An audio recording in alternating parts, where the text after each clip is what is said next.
Welcome to the Explainer. So, I want you to imagine, for just a second, that you're standing right in the middle of the pit lane at a Formula One race. The engines are screaming, the clock is relentlessly ticking down, the pressure is just absolutely immense, and every single second, every tiny calculated adjustment counts toward victory or defeat. Well, let me tell you, that is exactly what sitting down for your Cambridge computer science exam feels like. Time is literally your most precious resource in that room, and how efficiently you deploy your technical knowledge is what ultimately determines your final grade. Today, we are racing against that clock. We're going to unpack the absolute secrets to scoring top marks specifically on binary addition and overflow questions. We're focusing right in on strategies for Cambridge IGCSE and O-level computer science. So if you're studying syllabuses like 0417, 0478, 2210, or 9618, you are in the exact right place. We're going to completely transform how you approach these exam questions. We're shifting away from just memorizing raw, disconnected facts, and instead we're going to apply elite pit crew level exam techniques that are engineered to maximize your marks in the absolute minimum amount of time. Right off the bat, let's look at a core question. Why did the system just crash? Let's step out of the exam hall for a minute and step out into the real world. Imagine a multi-million-dollar robotic arm on a car assembly line. Suddenly, it swings wildly out of control. Or think about a banking app that suddenly shows a massive, catastrophic negative balance right after you deposited money. Why did that happen? 9 times out of 10 in these scenarios, it's because of binary overflow. Understanding this concept is about solving actual critical digital problems, not just memorizing a vocabulary list so you can pass a test. To really show you what I mean by exam strategy, let me introduce you to 2 typical students taking this exact paper. We've got Alex and Sam. When the exam asks to explain a system crash caused by binary addition, Alex just totally overloads the answer with raw computer science facts. Alex writes out the entire 8-bit binary addition process, the math, the carries, everything, but provides absolutely zero analysis of the actual system failure. Sam, on the other hand, is our panicker.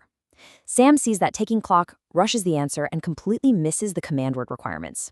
Sam just scribbles down, "The number's too big," missing the technical explanation entirely. Both of these students are losing massive, massive marks. But today, we're going to fix that. Okay, let's dive into this. Here is our roadmap for transforming how we tackle these tricky questions and turning all those red pen marks into green check marks. First, we'll start with the real context hook. Next, we'll move into the highly effective 3-layer method. After that, we'll critically distinguish between description and explanation, which is a huge trap. Then we'll navigate specific exam contexts, identify the common mistakes that trip up so many students, and finally, we'll finish with a foolproof 4-question check. By the end of this explainer, you're going to have a complete success blueprint. All right, stepping into phase 1, the real context hook. This is all about anchoring your knowledge to reality. Listen, the absolute biggest mistake you can make in your revision is isolating computer science definitions from their actual real-world applications. If you just sit there staring at a textbook definition of an 8-bit register, your brain is simply not going to hold on to it under the high-pressure, high-speed environment of the exam room. We have to anchor the theory to reality.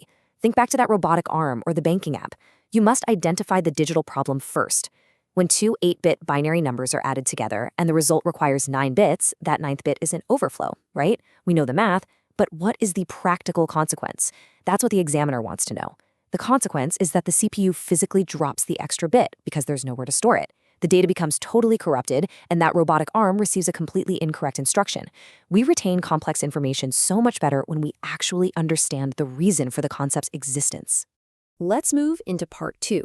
The 3-layer method for structuring your answers. We really need to look at the pedagogical structure you need to build a high-scoring answer from the ground up. This method directly addresses the problem our first student, Alex, had. Alex had the facts, sure, but just couldn't structure them to satisfy the specific assessment objectives of the Cambridge exam. To decode those command words efficiently, we use a framework called PEAL: point, evidence, explanation, link. Let's break down how this 3-layer method powers up that PEAL framework. Layer 1 is everyday language. You intuitively understand that the number basically got too big for the box. Layer 2 is technical vocabulary. You upgrade that everyday thought to the sum of 2 8-bit bytes results in a 9-bit value causing an overflow error. Better, right? But layer 3, the exam explanation, is where the magic happens. This is where we apply the PEAL framework under real-time pressure. Point, an overflow error occurs. Evidence, the addition of the 2 binary values generates a 9th carry bit. Explanation. The 8-bit register physically cannot store the 9th bit, so it is discarded. Link. This results in corrupted data, causing the system to output an incorrect value. Bam. Full marks. Before we continue, subscribe to our YouTube channel, Ace the Exams at acexams_IGCSE to excel in your Cambridge examinations. Click that subscribe button and hit the bell icon right now. Okay, let's do a quick 30-second mental challenge. If the exam command word is describe versus explain, which layer of our method are you stopping at? Think about it. If you said layer 2 for describe and layer 3 for explain, you are absolutely spot on. Which brings us perfectly to section 3, description versus explanation. We absolutely need to separate these two in our minds. This right here is a major area where students just bleed marks without realizing it. It's failing to separate a description from an explanation. This is exactly where our second student, Sam, went entirely off track by rushing and just completely ignoring the command word. Let's lock these definitions in right now. A description tells what the device or process is. It's safe, but let's be real, it's shallow. An explanation, however, tells how it works and why it matters. Examiners expect both to be present in a high-level response. If you jump straight to the explanation without clearly naming the concept first, like Sam did by just saying the app crashes, you sound confused to the examiner. But if you only describe, like Alex writing out binary addition rules without applying them to the crash, you miss the bulk of the marks. You need the what, the how, and the why. Notice the massive difference between these two approaches. A safe but shallow descriptive answer states something like, binary overflow is when a number is greater than 255 in an 8-bit system. Okay, great. That might get you one single mark if you're lucky. But look at the high-scoring explanatory answer that actually applies our Peel framework. It says, binary overflow occurs when the sum of two 8-bit values exceeds 255, generating a 9th bit. That represents your point in evidence. Then it continues. Because the hardware register only holds 8 bits, the 9th bit is lost, causing the CPU to store an inaccurate value. That's your explanation. Then we finish strong, which leads to data corruption in the application. And there is your link. If we put 60 seconds on the clock right now, I want you to mentally rewrite Sam's rushed, panicked answer using this exact Peel structure. Do you see how every second counts here? Structure is speed. Structure is marks. All right, moving into section 4, navigating exam contexts. Listen closely, because it's not enough to just write a theoretically perfect technical explanation. It must be locked into the exact scenario provided in the prompt. Generic, abstract answers are exam poison. They rarely gain full marks. If the Cambridge prompt asks you about a retail point of sales system crashing, and you write a brilliant, textbook explanation about generic 8-bit registers, you are leaving marks on the table because you ignored the retail store. Your context-specific answer must explicitly say, the retail system crashed because the daily transaction total exceeded the 8-bit integer limit, causing a binary overflow. This resulted in the register dropping the most significant bit, storing an incorrect lower daily revenue value in the store's database. Do you see the difference there? You must link the computer science theory directly back to the retail environment, the office, the factory, or whatever banking system is mentioned in the question. Stop scrolling. Subscribe to our YouTube channel, Ace the Exams, at @AceTheExams_IGCSE to excel in your Cambridge examinations. We've helped thousands of students improve by 2-3 grade boundaries. Join them right now by subscribing to @AceTheExams_IGCSE and turn on all notifications so you never miss our weekly exam strategy sessions. Okay, back to the track. Section 5, avoiding common mistakes. Now we're shifting gears into an interactive workshop. We are going to put you right in the driver's seat to avoid the common mistakes that absolutely ruin exam timings and drop your grade boundaries. Remember, every second we save here is a second you can spend grinding out the hardest questions at the end of the paper. Let's rapidly run through the common pitfalls: vague wording, confusing memory with storage, missing chronological steps in a data process, failing to answer in context, and stating advantages without giving reasons. Let's do challenge 1 right now, the data stand. Imagine a complex data table showing a sequence of 8-bit additions.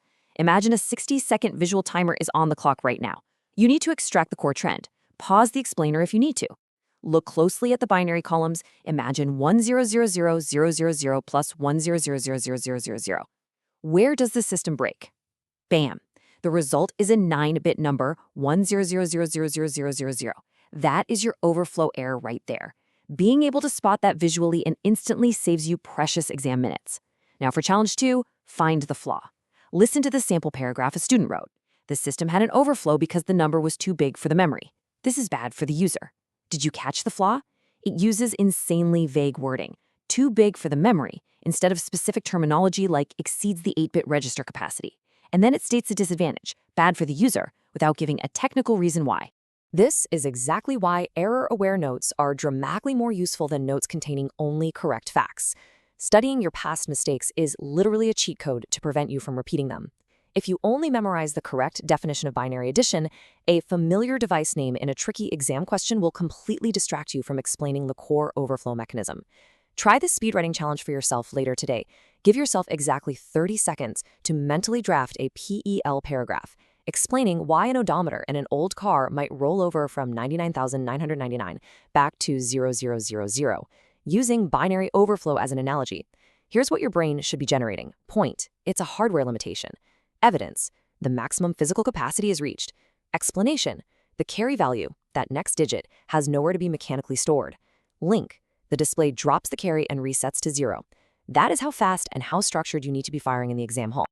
Finally, we've arrived at Section 6, the 4-question check. This is your final self-test. We have reached our ultimate system. Think of this as the final pit stop before you head out onto the track for your actual exam. This is a highly actionable framework you can use to test your own readiness for literally any topic in 0417, 0478, 2210, or 9618 syllabuses.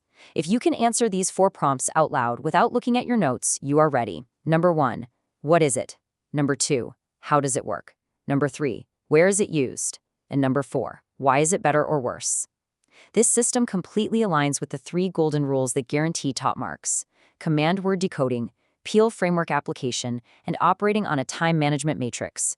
By simply answering these 4 questions, you naturally fulfill all 3 of those rules.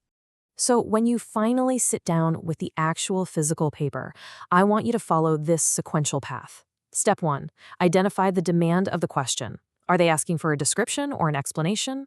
Step 2, classify the concept. Is this a binary addition issue, a security issue, or something else entirely? Step 3, explain it step by step using our PEL framework, so your logic flows naturally without jumping backward and forward in a panic. Step 4, connect it back to the specific context of the prompt. Don't give generic answers.